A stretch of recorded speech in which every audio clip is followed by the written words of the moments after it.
Baik, sekarang saya akan mereview sedikit mengenai kasus khusus pada rangkaian bintang, di mana nama kasus khusus ini sering disebut sebagai jembatan Wheatstone. Jembatan Wheatstone. Jadi kasus khusus ini terjadi ketika perkalian silang antar resistor ini nilainya sama. Dalam hal ini RA dikali RE, kalau dia sama dengan RC dikali dengan RD nih, kalau perkalian silangnya sama nih, maka arus yang mengalir di resistor B atau yang di tengah ini akan sama dengan 0. Nah, implikasinya apa? Jika terjadi kasus jembatan Wheatstone ini, maka ini akan menjadi rangkaian yang sangat mudah. Kan bisa kita lihat bahwa di sini arus yang mengalir kan 0. Berarti ini bisa diabaikan gitu. Berarti ini langsung aja kayak paralel biasa gitu. Tanpa ada transformasi apapun, ini berubah menjadi rangkaian biasa, di mana ini RA, ini RD, ini RC, dan RE. Gak ada yang berubah gitu. Oke. Jadi itu sekilas mengenai kasus khusus rangkaian bintang atau jembatan Wheatstone. Sekarang saya akan memberi satu buah contoh soal, tidak perlu banyak. Satu buah contoh soal mengenai mengenai rangkaian bintang, tapi yang bukan yang kasus khusus, karena kalau kasus khusus itu akan terlalu mudah. Oke, jadi saya tulis dulu soalnya sebentar. Nah, soalnya seperti ini. Jika ada rangkaian bintang seperti berikut, yang ditanya adalah berapa arus yang melewati resistor 6 ohm ini. Berarti berapa arus melalui resistor 6 ohm gitu. Sekarang kita belum tahu sebenarnya resistor ini arusnya ini akan bergerak ke atas dari sini ke sini, atau dia bergerak ke bawah dari sini ke sini gitu. Kita belum tahu. Maka pertama kita coba buat rangkaian ini dulu menjadi rangkaian yang lebih sederhana. Kita bisa menerapkan transformasi delta Y karena lebih mudah daripada transformasi Y delta. Jadi ini kita bisa ubah menjadi rangkaian seperti ini.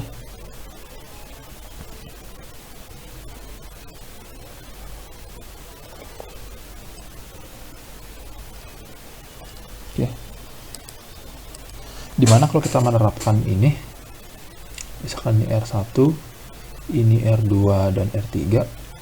Sekarang kalau kita yang mencari R1, kan perkalian 2 yang di depannya, berarti R2 kali 2 kali 4 dibagi dengan 2 ditambah 4 ditambah 6. Berarti sama dengan 8 dibagi dengan 12 ya. Jadinya 23 ya. Oke, dengan hal sama kita juga dapatkan R2 sama dengan R2 itu 2 kali 6 dibagi 12 sama dengan 1, dan juga R3 dengan cara R3 lihat depannya 4 dan 2, bukan, R3 depannya 6 dan 4, maaf, berarti 4 kali 6 bagi 12 sama dengan 2. Ya, seperti itu.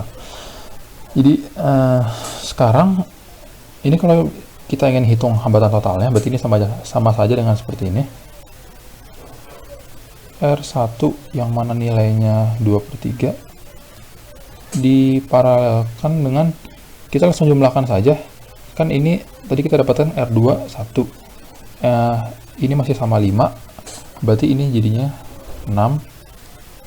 Dan yang ini R3-nya 2 ditambah ini 4. Berarti 2 tambah 2 jadi 4. Berarti kalau kita ingin menghitung hambatan totalnya, sama dengan 2/3 dikali paralel ini. 6 kali 4 per 6 tambah 4, itu 10. Berarti ini sama saja dengan berapa ya? 2. Apakah ada kesalahan dalam perhitungan?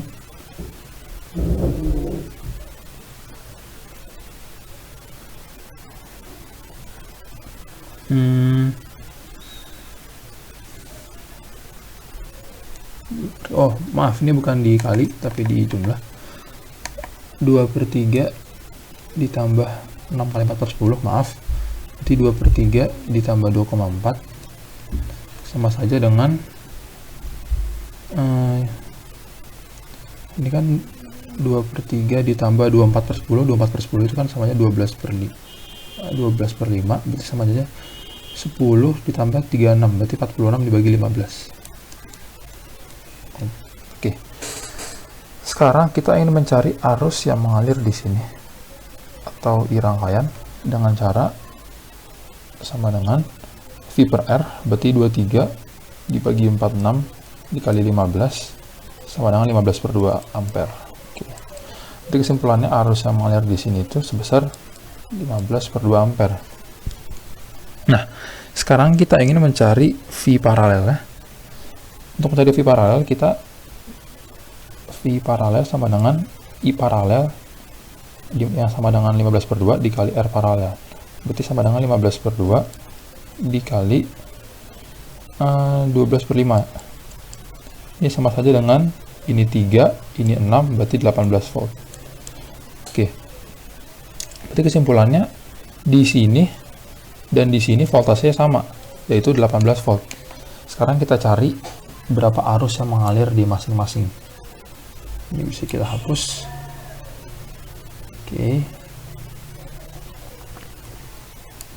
Oke, bisa kita hapus.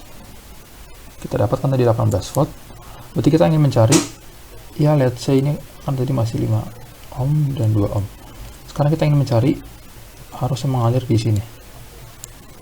Ini R2, ini 5 ohm.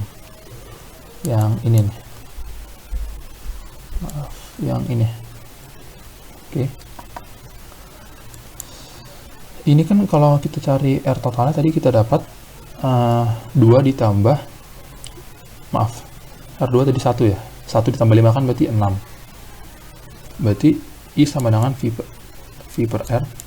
Dalam hal ini 18 per 6 berarti sama dengan 3 ampere. Berarti kesimpulannya yang melalui R2 ini 3 ampere dan di sini juga 3 ampere. Nah, sekarang kemana lagi nih? Sekarang kita kembali ke rangkaian kita yang mula-mula. Oke. Kan di sini mengalir arus 3 ampere. Sekarang pertanyaan, apakah di sini 3 ampere? Belum tentu. Yang 3 ampere itu adalah yang ini. Ya kan? Karena dia percis mengalir melalui resistor 5 ohm. Sedangkan ini dan ini kita belum tahu berapa gitu. Tapi kita pasti tahu yang ini adalah 3 ampere. Oke. Sekarang itu 3 ampere, kita bisa tahu bahwa V di sini, V di paralel ini adalah 3 dikali 5 sama dengan 15 volt. Dan karena ini sebenarnya adalah paralel, maka kita bisa cari nih tegangan di sini dengan cara tegangannya sama dengan tegangan mula-mula dikurang 15 sama dengan 8 volt. Berarti kita bisa mencari nih berapa arus yang mengalir, sama dengan 8 dibagi 2 sama dengan 4 ampere. Nah, berarti di sini mengalir arus 4 ampere. Nah, kita udah hampir dapat nih, boy. Lihat ini. Kita bisa menerapkan hukum Kirchhoff di sini. Di sini ada arus masuk 4 ampere, lalu ada arus keluar 3 ampere. Berarti di sini gimana? Berarti dia harus keluar kan sebesar 1 ampere.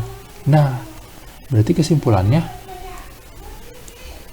arus yang mengalir melalui resistor 6 ohm sebesar 1 ampere dari arah atas ke bawah. Itu dia jawabannya, boy. Oke. Bisa dipahami ya mengenai rangkaian bintang. Dan ingat, kita kalau mengerjakan soal-soal yang setidaknya agak mirip dengan rangkaian bintang, cobalah terapkan transformasi Y delta dan lalu analisis seperti ini. Oke, sekian, terima kasih. Oke, jadi di sini maaf, saya tadi ada yang ketinggalan sedikit. Di sini saya akan menunjukkan bahwa dari perhitungan kita yang tadi, ternyata kita benar bacanya 1 ampere. Dan saya di sini jujur ya, saya tidak membawa angkanya. Di sini masih sama, masih 2 ohm. Di sini juga masih 5 ohm, ini 6 ohm, ini 4 ohm, ini 2 ohm, dan ini 23 volt. Masih sama dengan soal yang sebelumnya, 25, 4, 26, 23. Oke. Ternyata benar, bacaan adalah 1 ohm dan ke bawah. Nah, di sini saya ingin menunjukkan sebentar saja mengenai kasus khusus jembatan Wheatstone, yang dimana jika perkalian antar ini dan ini dan ini akan sama dengan, jika perkalian ini dan ini sama dengan perkalian ini dan ini, maka saya bisa pastikan bahwa arus yang mengalir di sini akan 0. Arus yang mengalir di sini nih akan 0. Berapapun besar voltase ataupun resistor ini. Oke. Misalkan berapa ya yang sama perkaliannya? Oke, misalkan 3 kali 4 sama dengan 2 kali 6. Ini saya atur ke 3 misalkan. Ini saya atur ke 4. Ini saya atur ke 2. Ini saya atur ke 6.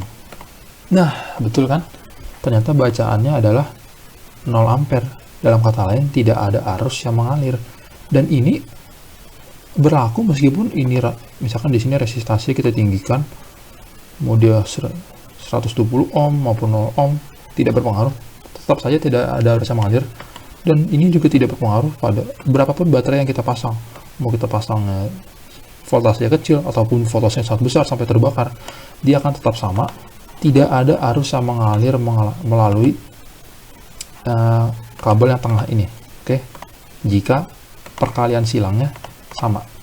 Oke, jadi sekian sedikit ya review teori yang agak lama sebenarnya mengenai listrik arus arah. Selanjutnya kita akan bahas contoh-contoh soal yang setidaknya bisa membantu lo dalam mengerjakan soal-soal PTN. Oke, see you in the next video.